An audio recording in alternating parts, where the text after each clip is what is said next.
What? Is your doggy, is that new? What? The plush, your stuffed animal, is that new? It's a dog or a cat? It looks like it's a Shiba Inu, I think. That's what I thought. It was a Shiba Inu. What's the symbol on its neck? It's the Chinese word that stands for Shiba. Wait, just a minute.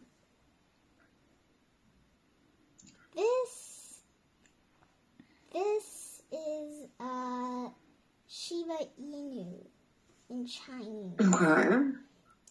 We don't have this one. This means dog, basically. Okay. It's this part. Okay. And so that means, like, Shiba? Yeah. Okay. All right. Well, good. It can also mean wood sometimes. Oh. See, this is why Chinese is so difficult for so many people. You know what I love? Like, in Japanese, the translation for what they call penguins is, like, business goose. Yeah, that's what they call, like, that's their writing. It's like the word business and goose. It's like a formal goose. I always thought that was really, really funny. It's almost as funny as, like, I think I told you, like, the Arctic and Antarctic just means bears and no bears. Let's see, business goose, Japanese penguin. Lots of fun things. Language can be really, really interesting, like the etymology. Yeah. Okay.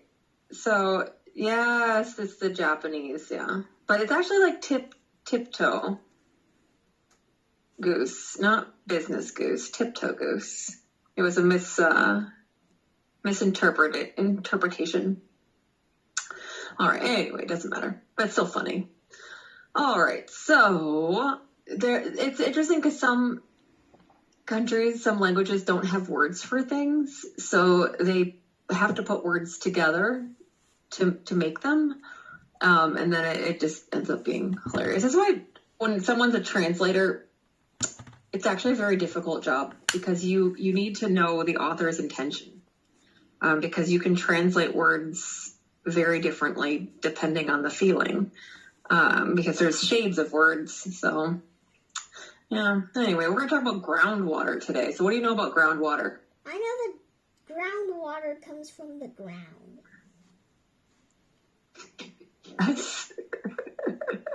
What do you think we use it for? We use it to drink. Yeah, usually we use it to drink. All right. So, what do you use water for in your daily life? Like, how much water do you think you use, and how often do you go to the sink? Like, think about your day. Probably every day. Yes, of course, but like more specifically, like when you wake up in the morning, you brush your teeth, you wash your face with water, you turn on the tap, you wash your hands, you flush the toilet, you take a shower, you take a bath, you wash your vegetables before you eat them, you clean the dishes. Like, think of all of the times that we use water. I think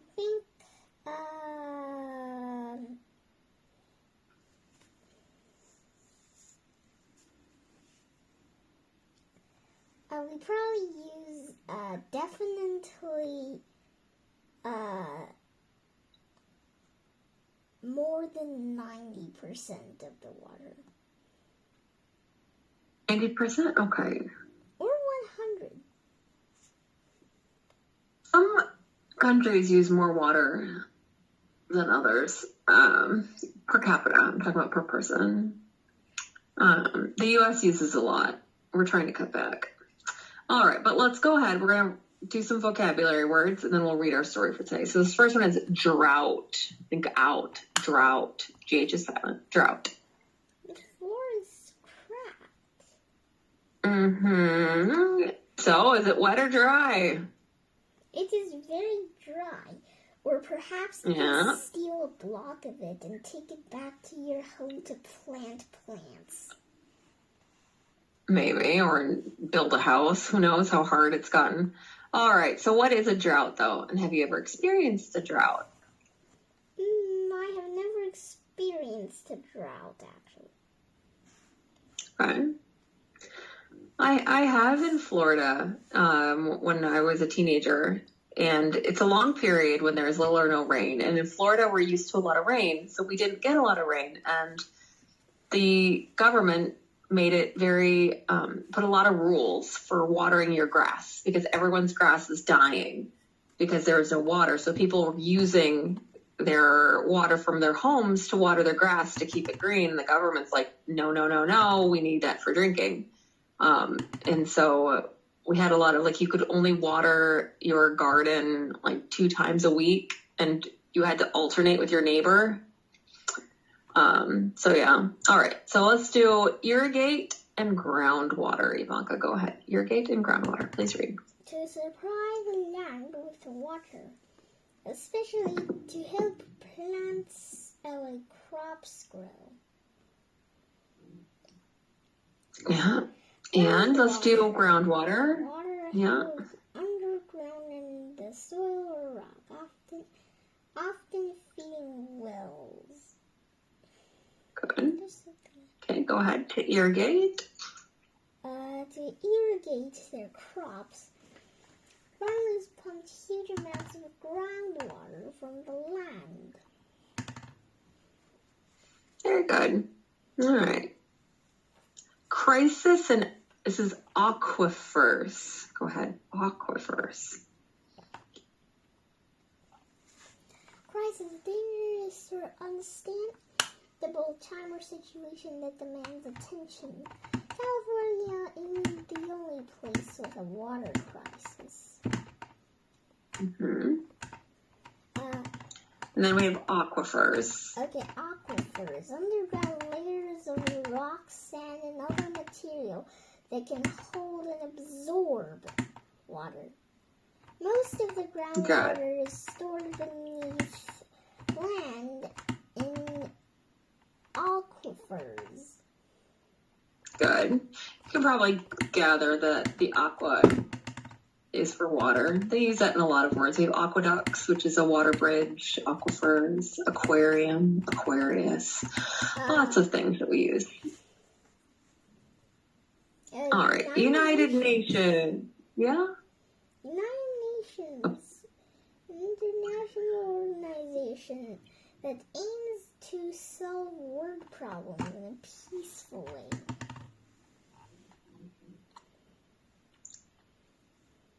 Good. So, what do they predict?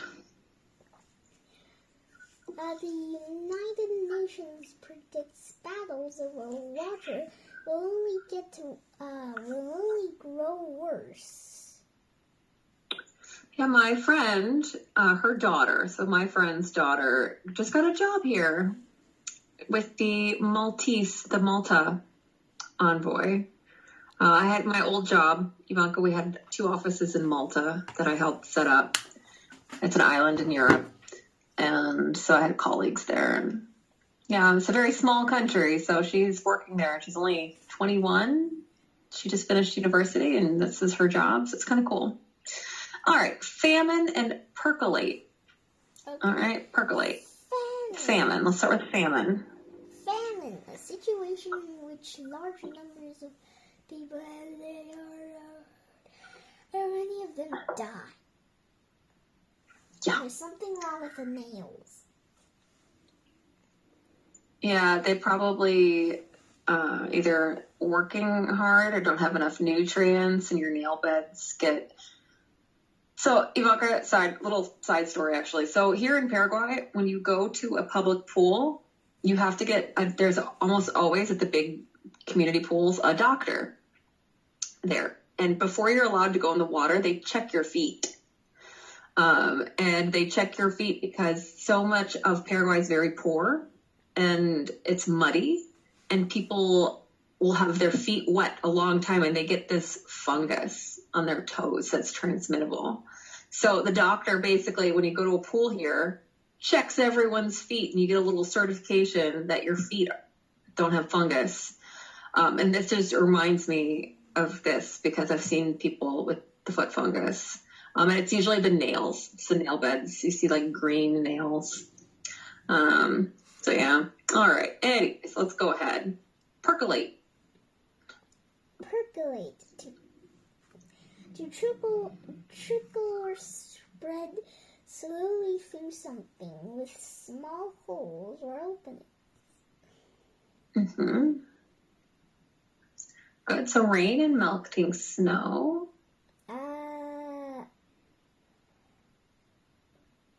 Percolate. Uh-huh. Very slowly into the surface soil and rock. Yeah. Have you ever seen coffee machine? Not like the espresso, but like the coffee machine where it drips. Mm-hmm. It's called a percolator. So when the coffee machine is that type of coffee machine, we say it percolates. So there's different ways to make coffee, and that's one way to make coffee through percolation. All right, depleted and monitor. Go ahead. Depleted. Okay, just a minute. It's okay. When you're ready. Okay, emptied or mostly used up. Mm-hmm.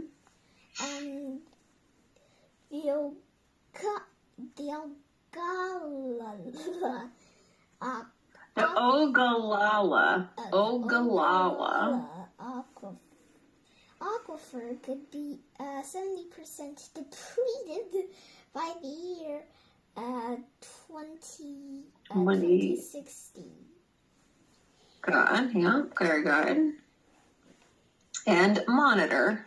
Monitor to observe the progress of something. New meters monitor moisture in the soil and turn the irrigation on and off automatically. Mm-hmm. Yeah, all right, so just to show you about the Ogallala Aquifer, it's in the U.S., and you'll see it's where a lot of our farms are. So this is like we call this the bread basket. It's like this middle plains area. It's also Tornado Alley, by the way. And it has a lot of water underground, and farmers are able to farm well there, but it's being depleted because we use more water than we need to. All right, so we have monitor, percolate, groundwater, and drought. Go ahead.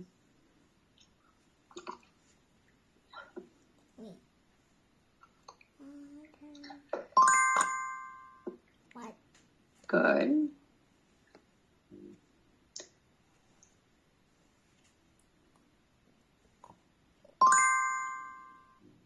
Very good.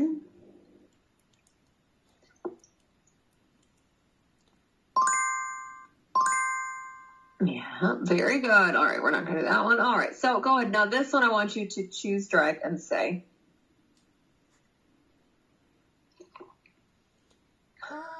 The long drought followed by the long drought was You got it followed right. by months of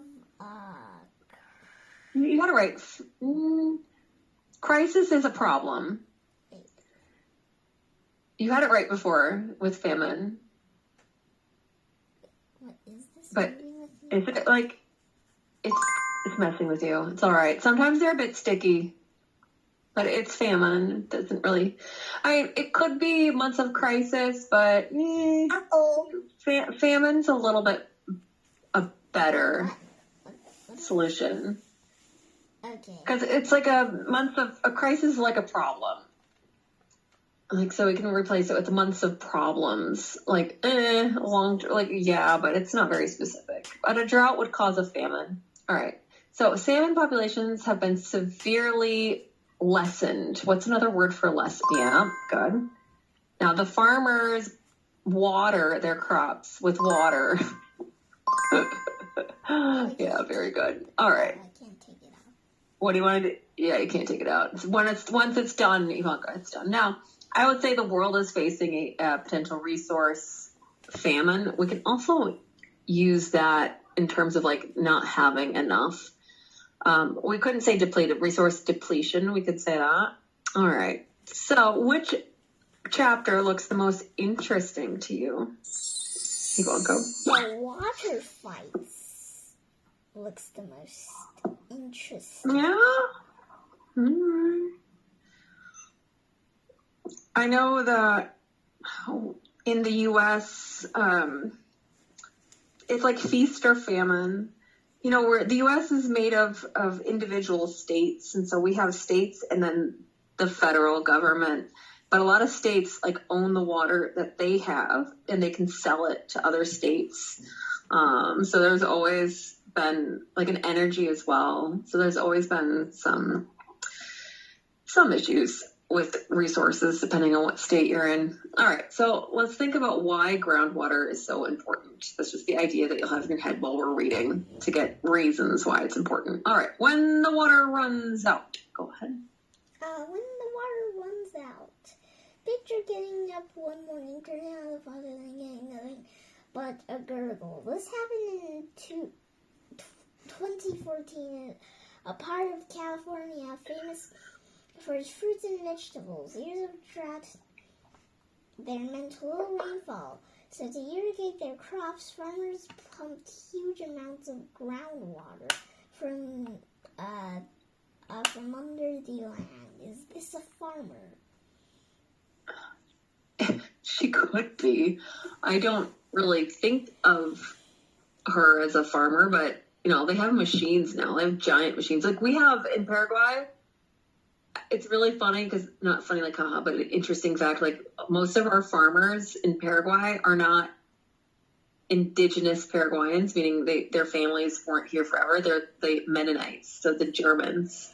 So that came 150 years ago, and then after the World War I and World War II.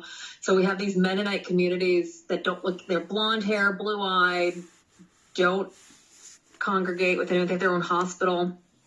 So, like, you come to Paraguay and you see typical Paraguayans, and then all the farmers are, like, tall, blonde hair, blue-eyed Germans. It's always, like, an interesting thing when I get here. All right, let's go ahead. The result, some 2,000 dry wells.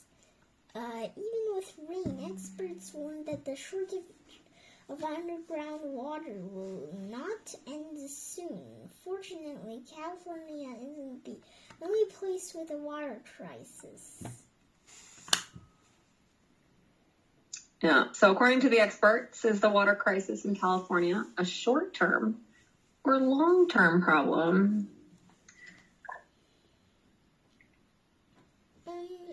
It's a long-term problem. Yeah.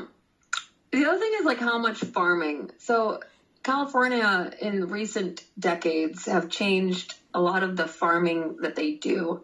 One of the big farms that they do is, avocados. So we love avocados. The problem with avocados and vineyards for grapes is they take more water than other types of crops. They take a lot of water compared to other types of crops. So because people started buying lots of avocados because we suddenly were like, avocados are amazing, they're healthy, everyone wants to eat an avocado.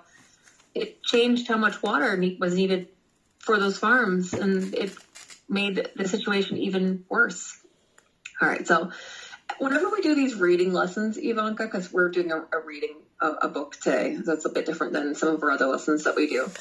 We have a strategy that we're using. So today it's summarizing, sometimes it's restating, sometimes it's ask questions, sometimes it's predictions. So today's strategy is summarizing. So that's when we read it and we try to think of the most important details by asking these questions. All right. So can you tell me, what did we read about in the previous section? So who did we read about? Where? When? What happened? What's the problem? You mean last class? Oh. No, last last section. Yeah, we don't have to. The last class that we had was the different curriculum. So this is like this type of lesson's all on its own. Like everything is contained in this lesson. It doesn't continue. It's just a book. So what the last section, so let's look at this one. The sections was when the water runs out. So how could we summarize this? I can summarize that the farmers, they use a lot of water to plant crops, which leads to drought. Good. Very good. All right. Now let's continue. What and where is groundwater? Many of us glance at a globe and are fooled into thinking the planet holds plenty of water for all our needs. Most of the Earth's water is in our oceans, however. Yeah. Its salt content makes it undrinkable and useless for watering crops. It's only useful for swimming in it and making it pretty looking. Yeah. Yeah, very good. Now, when I lived in Dubai, because Dubai doesn't have a lot of groundwater, they had what's called desalination factories or plants. And that's where they would take water from the ocean and take the salt out so that it was potable, meaning drinkable. But it tasted awful, Ivanka. Oh my gosh, it tastes like it's awful. It just tasted like there was dirt in it or something. There wasn't. It was completely healthy to drink, but it had like a weird bitterness to it. All right, so let's continue. Fresh water. Fresh water. Oh. Yay! Fresh water keeps us alive, yet less than 3% of Earth's water is fresh. Of that small percentage, polar ice caps and glaciers lock up almost 70%. The surface water in our rivers, lakes, and ponds makes up just 0.3% of our freshwater supply. Scientists estimate that a whopping 99% of Earth's unstable water is groundwater. Mm-hmm. All right, so what is fresh water on Earth composed of? Salt. A lot of Yeah. salt. A lot of salt water, which isn't a terrible thing. Like, we can still do something with it, but yeah. All right, let's go ahead. All right, go ahead. Groundwater. Groundwater is fresh water that flows slowly underground. Most of it's stored. It is stored beneath the land in aquifers. Underground, layers of rock, gravel, and sand that retain groundwater like huge sponges. Rain and melting snow percolate very slowly into the surface soil and rock to feed the aquifers. Aquifers can reach down thousands of feet and extended for thousands of miles. They feed our rivers, lakes, and wetlands. Their fresh water also irrigates the best farming regions in the world. Good. So how do aquifers gain water? How do they get more water?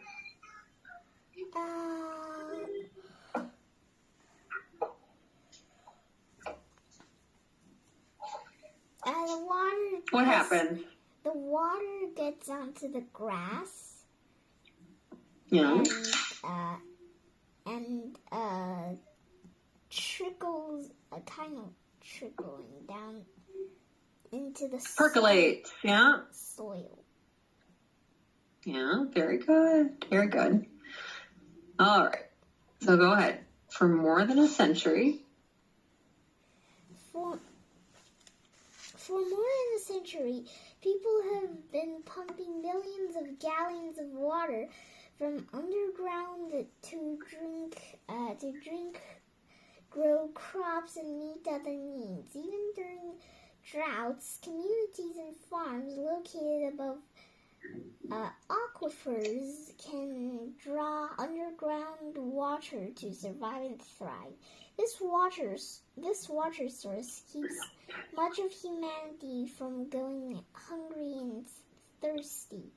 The trouble is that groundwater levels are falling fast. Water crisis threaten food supplies and peace. People near and far must conserve this life-giving resource. What do people Very use good. underground water for to survive? And drink it. Yeah. Now, this is a huge machine called the center pivot irrigation. And you'll see these in drier areas. All right. So it's important for readers to evaluate the author's point of view. We're all human. No matter what the author tries to say, the author always has the point of view that they are conveying. All right. So authors may have conflicting opinions. So maybe they have differing opinions on different things, or maybe things that are not in line with your opinions. Maybe authors may favor one side of an issue and having a biased or personal opinion. And authors may be unbiased, having a neutral or objective opinion about an issue. This is always very, very difficult to do unbiased, because no matter how we think about being unbiased, we each have our own life experiences. And sometimes we can think we're unbiased, but we still have a bias. We still have a belief system, and depending on where you grew up, who your family is, your job, there's a lot going on. So let's read this part again. Water crisis threaten food supplies and peace. People near and far must conserve this life-giving resource. By the way, I'm not crying. I yawned. Okay, I didn't think you were crying. No, I didn't think you were crying. Yes, one of my classmates always thinks I might be crying. I don't know why. Oh no! Is the author all right? So conflicting, biased or unbiased? I think it's just biased. See, it's interesting to me because in our Move Teacher notes for things, it says it's unbiased, but I actually think it's biased because we have these words, and I think you're right. For me, must conserve this life-giving resource. When we have strong words like that, it's a feeling, right? We must do this. We have to save the water.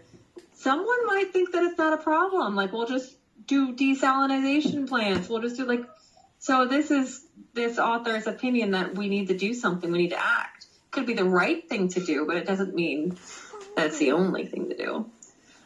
All right, so let's go ahead. Too many straws. Let's go. Too many straws. Too many straws. Research now shows people are pumping underground water faster than nature can replace it. According to experts, water levels have declined in almost 2/3 of the wells across the United States since 1995. Experts predict that the Ogallala aquifer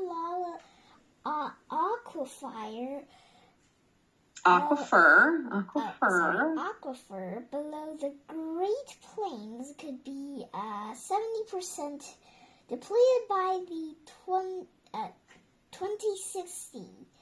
Competition for groundwater is causing conflict in some farming areas. In Northern California, for example, winemakers grow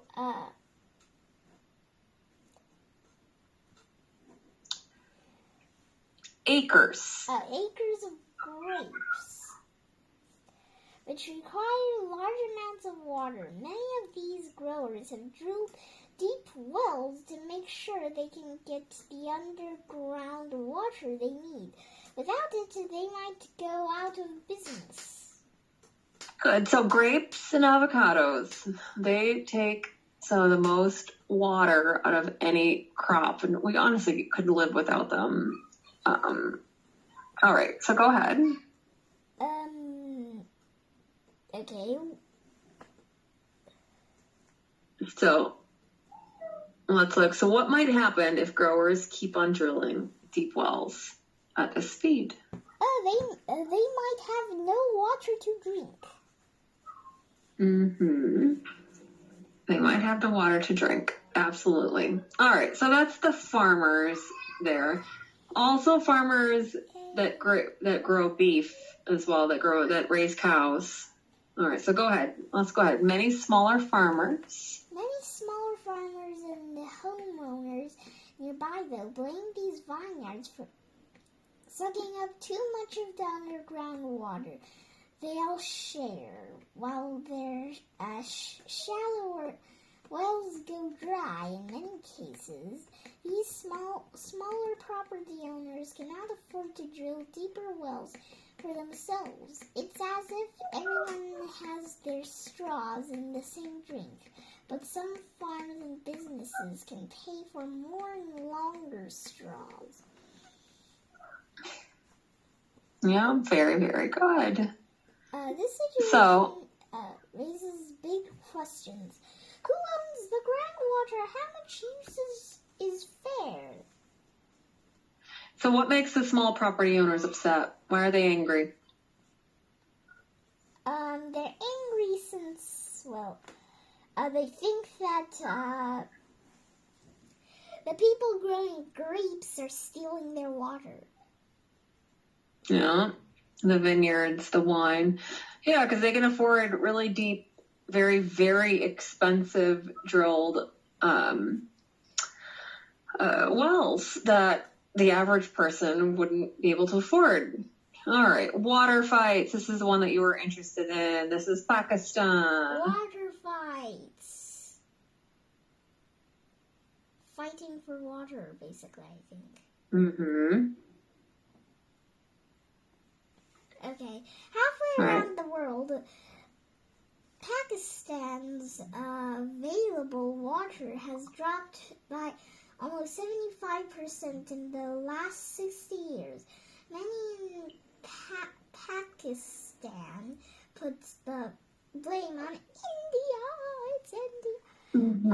Their neighbor to the south, because they accuse India of building dams that block river water that would normally flow to them. They say this has forced farmers in Pakistan to pump more groundwater. Indian officials say Pakistan has only itself to blame. They say Pakistan has managed its water poorly.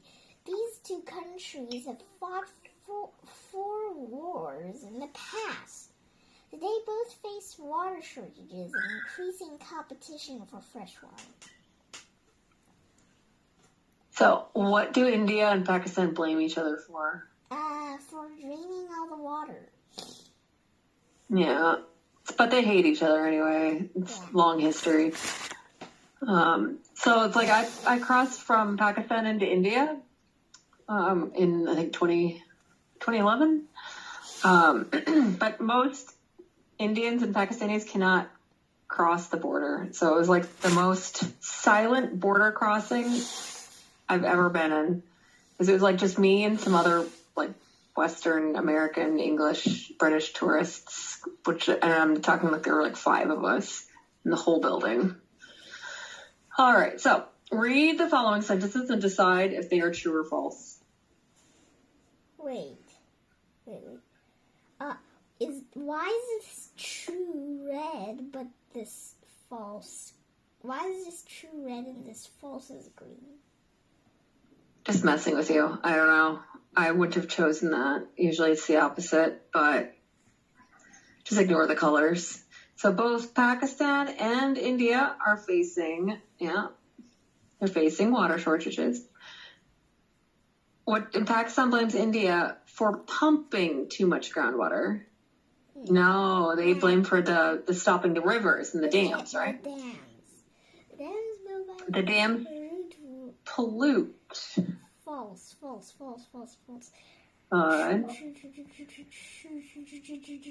And competition for fresh water between India and Pakistan has led to wars. Wait, what just happened? Wait, what? Can you... Is this right? Which did they just tell me? Okay, no, it's they say it's led to wars. It's more nuanced than that. India and Pakistan, it used to be one country that was decided by the British, who did lots of fun things. But it was only separated to separate countries not that long ago. I think like 80 years ago. It's mostly religion. Pakistan is mostly Muslim and India is mostly Hindus. And they've been fighting for a long time. So water probably is like not helping the situation, but they've been fighting for lots of reasons. Like I wouldn't like put water as like a main one. It's just like if you don't like someone, you find lots of other things that you don't like about them. All right, so let's go ahead and read and solve. The United Nations predicts such battles over water will only grow worse. If nothing changes, it estimates the world will fall 40% short of its water needs by the year 2030. Nearly 2 billion people worldwide could face severe water shortages, leading to food shortages and famine. Yeah, very good. So let's go ahead and continue. In time, shortages like these can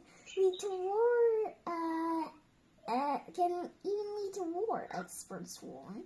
In some places, the lack of water has already forced large numbers of people to leave their homes. In Syria, for example, drought drove rural people into cities. Evidence suggests that this movement, in turn, helped start a civil war in 2011 or 2011. You can say both for that one. You can say both for that one. 2011, 2011. Many Syrians have died. I just think. Is Syrian hamsters named by this country? Probably. Have died. In many places, groundwater is that important.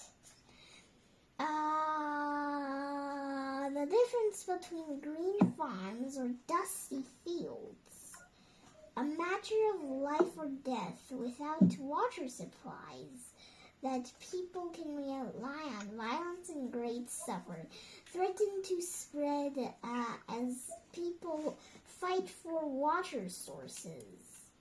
Resources. Resources. Sad. They look sad.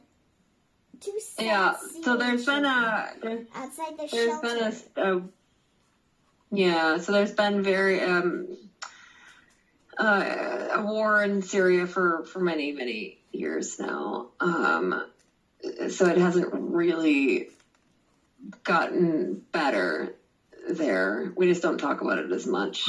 I actually got to go to Syria, but before that, I went to Syria to visit some friends in 2000. I'd say 2007. Okay. It was okay. It was nice. All right, staying out of trouble. Go ahead. Staying out of trouble. There's an old saying, it is easier to stay out of trouble than get out of trouble. This is true at the world's supply of groundwater. Dealing with this crisis now will be much easier than dealing with it after aquifers run dry. Addressing the crisis requires us to plan ahead. However, one growing threat to the world's groundwater supply is climate change.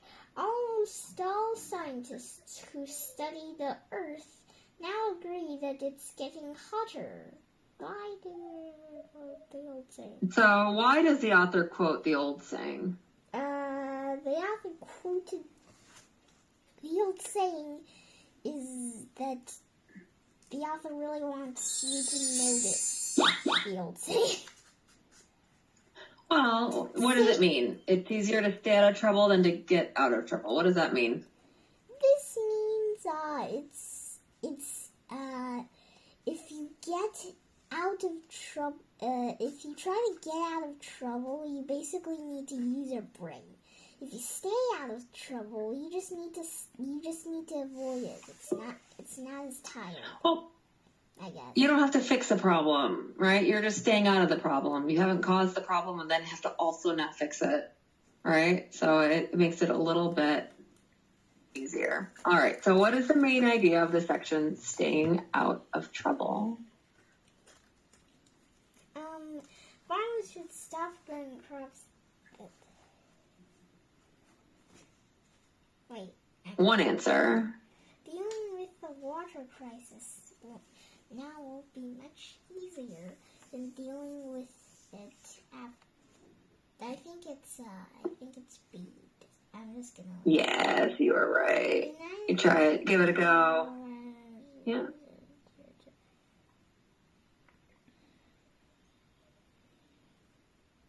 It's definitely B. It's definitely me. All right. Let's continue. Farming smarter. Go ahead. Farming smarter. Farming smarter. Our best hope is water conservation. Finding ways to use less water and keep more groundwater in the ground. Improving the way we farm is by far the most important action we can take to conserve groundwater. Experts estimate that about 65% of the fresh water groundwater Americans pump to the surface is used to irrigate crops. In many forms of irrigation waste water. They spray and sprinkle water on the surface, where much of it is lost to evaporation. That is definitely. So how is water wasted? How do we waste water? It's definitely wasted water. Yeah, so through evaporation, right? Yes. Yeah, so we want to stop just spraying water wherever. All right, go ahead. More farmers now accept that they cannot keep pumping so much groundwater. They are using new methods to make sure every drop counts. New meters monitor moisture in the soil and turn the irrigation on and off automatically, wasting less water. Many fruit and nut orchards now bury irrigation pipes. Buried pipes deliver water closer to the tree roots and waste less water. Good. So how do new methods help reduce water waste?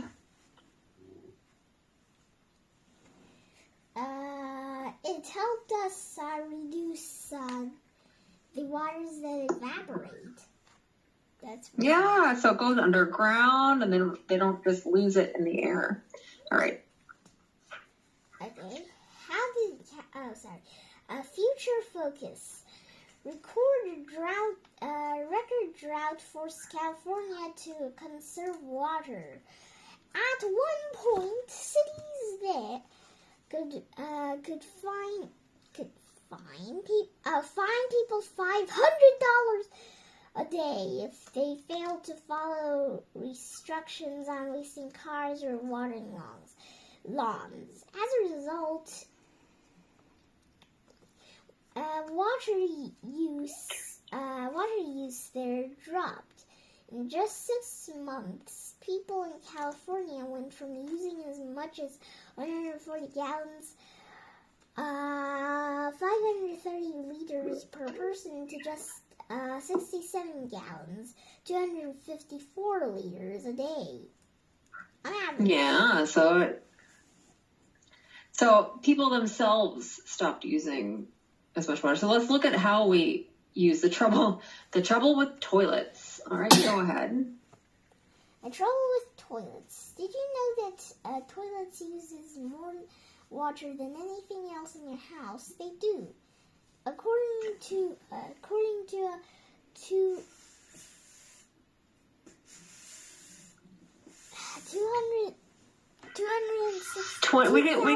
We can say 2016. Oh, 2016. We could say 2016 or 2016. They're both fine. Study of water use inside.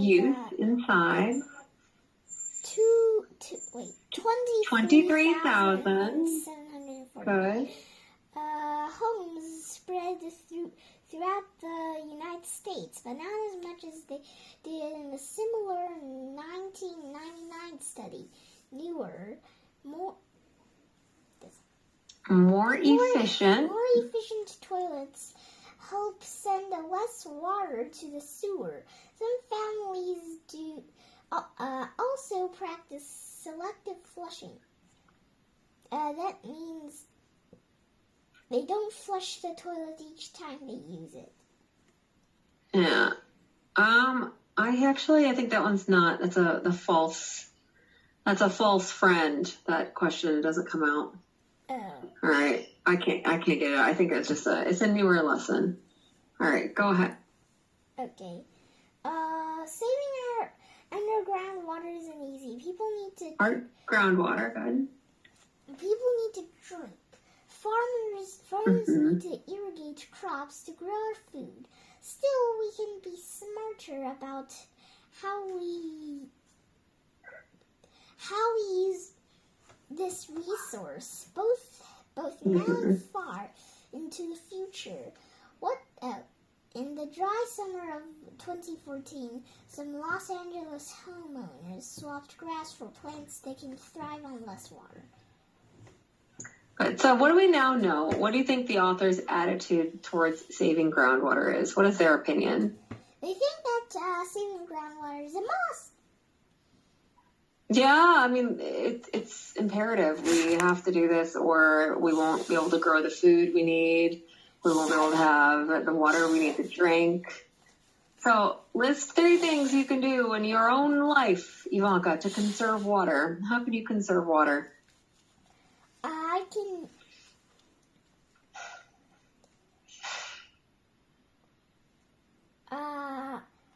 I can turn off the faucet when